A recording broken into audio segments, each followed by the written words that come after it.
yayimye n'awulira nga mu butuufu ayagala kubeera nti omukira gumuyingira era ndowooza omulaba engeri ye y'okulukuusiza ku munne oba abadde batamiddemu ne bateekako kaakayimba ne basobola okubeera nti beenyigiriza buli omu ku munne. Ndowooza yagenze n'okuvaawo nga n'okumala amaze Shakira ebyavudde omwo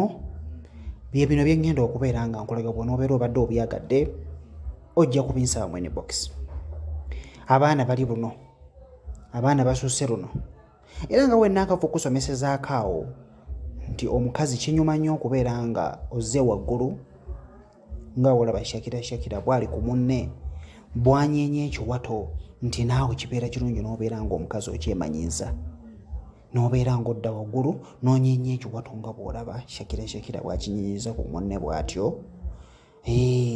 n'obeera nga muli eri omubiri gwoggula n'otuuka ku ntikko ggwe nga ggwe kigezeseeko kijja kubeera ng'ate